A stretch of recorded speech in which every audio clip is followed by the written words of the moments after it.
First, let me describe what my new book, How Not to Diet, is not about. If you want to be regaled with success stories and testimonials and before and after pictures, you have come to the wrong place. See, you don't need anecdotes when you have evidence. I wrote this book for those who want the facts, not filler fantasy or fluff. I'm not interested in offering dueling anecdotes, and the last thing we need is more dietary dogma. What I was interested in is the science. When it comes to making life-and-death decisions as important as what to feed yourself and your family, as far as I'm concerned, there's only one question. What does the best available balance of evidence say right now? My goal was to create the oxymoron, an evidence-based diet book. The problem is that even just sticking to the peer-reviewed medical literature is not enough. As concluded a commentary in the New England Journal of Medicine, false and scientifically unsupported beliefs about obesity are pervasive even in scientific journals. The only way to get at the truth, then, is to dive deep into the primary literature and read all the original studies. Right? Who's got time for that, though? There are more than 500,000 scientific papers on the subject, with 100 new ones published every day. Even researchers in the field might not be able to keep track of what's going on beyond their narrow domain. But that's what we do here at nutritionfacts.org. We comb through tens of thousands of studies a year, so you don't have to. Whether you're morbidly obese, just overweight like the average American, or at your ideal weight and just want to keep it that way, my goal was to give you every possible tweak and technique we could find to build the optimal weight control solution from the ground up. To that end, we identified 17 key ingredients to the ideal weight loss diet, with a chapter on each. Ideally, foods, meals, and entire dietary patterns should be anti-inflammatory, clean from industrial pollutants, high in fiber and water, low in high glycemic and addictive foods, added fat and sugar, calorie density, meat, refined grains, and salt, low insulin index, friendly to our friendly flora, rich in fruits, vegetables, legumes, and particularly satiating.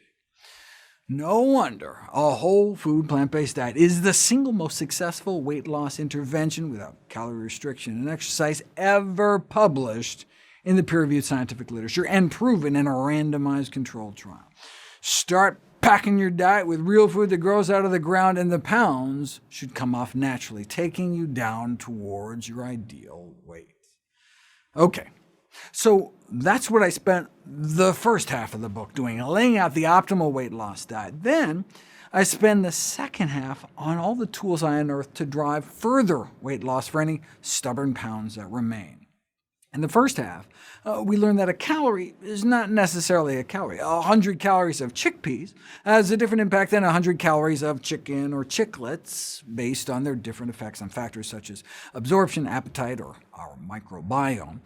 In the second half, I go a step further and show how even the exact same foods eaten differently can have different effects. It's not only what we eat, but how and when.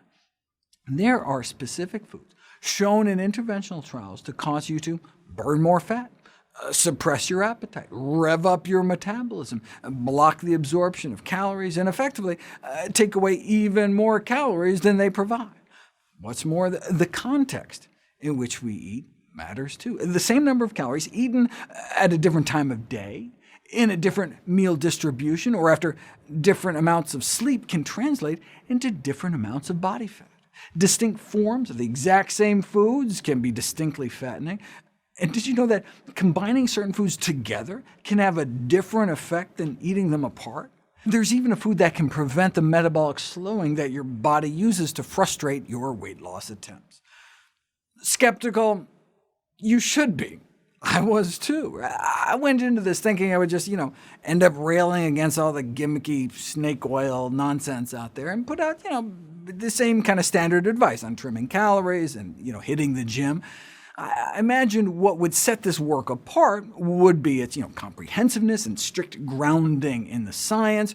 I figured the book would distinguish itself, but more as a book of reference than revolution. I certainly never thought I'd stumble across some novel weight loss strategy. I went into this project with the goal of just creating a distillation of all the best science, but to my delight, I discovered all sorts of exciting new tools and tricks along the way, a treasure trove of buried data, like simple spices, proven in randomized, double-blind, placebo-controlled studies to accelerate weight loss for pennies a day. With so little profit potential, it's no wonder these studies never saw the light of day. And I was even able to traverse beyond the existing evidence base to propose a new method to eliminate body fat. It can't be monetized either, but the only profiting I care about is your health. That's why I donate 100% of the proceeds I get from my books, including this one, to charity. I don't get a single penny from my books, but I get something better. The satisfaction of serving and helping, learning and sharing. Contact your local library or order it for yourself or for anyone you love.